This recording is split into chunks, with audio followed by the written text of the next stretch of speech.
So kind of the modern bagaya. Modern bagaya, you see,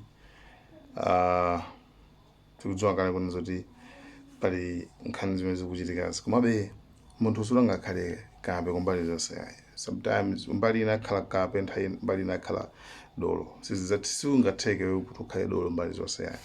Nde modern bagaya so ndi zinthu zingapo zimene even amalawi titha kupindula and mfundo zokhwima zabwino zoti amalawi titha kupindula and zina amayankhula zoti zabwinobwino koma pamangofunika understanding kumvetsetsa chifukwa iyeyo sakumvetsetsa komanso amene akuwauzaso sometimes sakumvetsetsanso.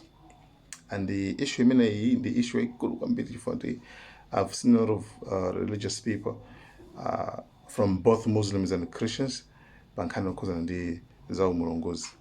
Iyeyo kaleme yake akwanena kuti kodi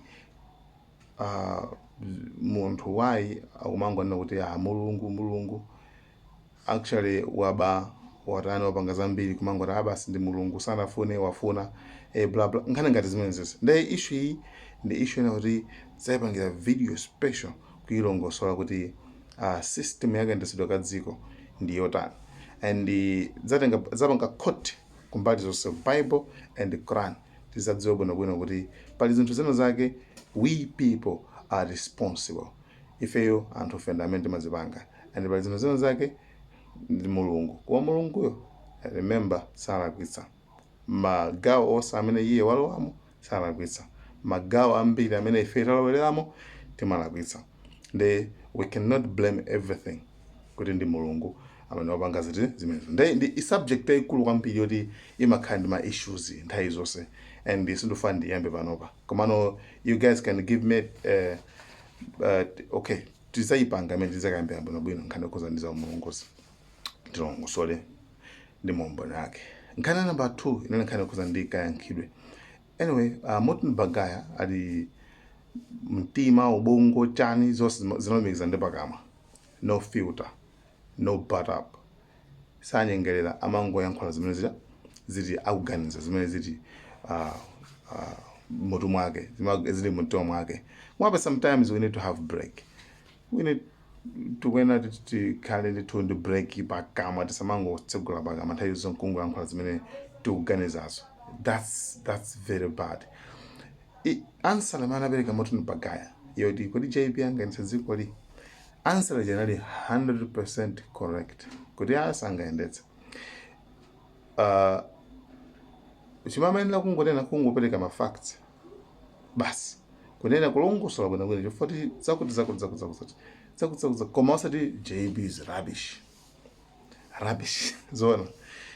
And you see even JB himself he knows kwena zoti I can't.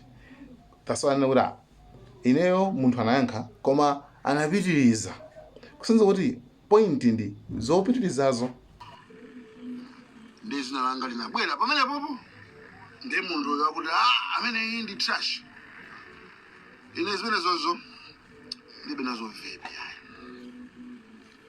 koma panali comment yomwe anayika mkulu amene iyi yomwe ndifuna kupanga address amazipopa emakuti bla bla bla bla. You just say mene zinthu zililimo basi kunena chilungamocho koma usapitirize kuyankhula zina kama kuti kuyankhula yankhulo in a way yona kuti inyazisa zinthu instead of kungopereka ma facts. I don't know if I'm communicating guys with you. Okay, ndikupasa an example yabwino kuti mumvesese. Panali fumu inake yankhaza kwambiri nde inalota mano ake onse nkamwa atata nde inaitana omasulira maloto tabwera kuno tamasulira nde omasulira maloto anamuza kuti fumu ineyo ndikuze njilungamo maloto awo oti mano onse atha nkamwa it's a bad news. It means kuti abale anu onse adzamwalira inu mukuwaona. Fumu ala yopo said mangen anamusiya mundende anamwera naso inaso chimodzimodzi tandiuze wewe ndalota mano anga usaratha nkamwa. Fumu inangoti munthu womasulira maloto ala that's a bad news. Zisonza kuti inuyo mudzaona abale anu onse akumwalira ndithu kumaona akumwalira akupita onse mpaka nadzatha kana ukala mundimisirire anamikaso mundende wina uchenjera atamva nkhanichi omasulira maloto atabwera anafusa anauza afumu aja kuti maloto anu athandizo lake ndi ili. Actually choyambirira mumvetsetsa kuti it's a good news. It's a good news. Fumu ala good news ya tanthauzo la maloto anuwo ndiwonena kuti zikusonyeza kuti inuyo pa family panu ponse kufamily kwanu konse abale anu onse ndinu nokha amene muli ndi moyo wautali, right? Ndinu nokha amene muli ndi moyo wautali kwambiri. Then afumu ala zoona ti ya kenako afumu anampasa mphaso munthu uja chani komano kuti mumvetsetse bwinobwino maloto aja tanthauzo la maloto ndi limodzi.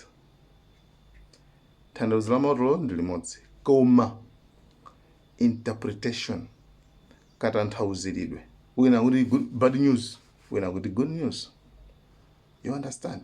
Nde sometimes mmene timayankhulira ndimene so zimapeza kuti tapereka picture inake yosakhala bwino kwa wanthu. Ndeno sindofuna video italeke kwambiri. In the next video ndilongosola chinthu chimodzi chimene Morton Bagaya ali perfect chimene chingapindulonso mtunduso wa Malawiso. Right guys, thank you so much. Malawi Cameras. The next video ikhala imene ya Morton Bagaya kuti udolo wake uli pati chimene akulongosola iyeyo makamaka chimene chingathandize ndine even so ana athuso ndi chani. Guys, sindofuna video italike. Thank you so much guys. Malawi Cameras, don't forget to subscribe, comment, share. Yeah guys, bye.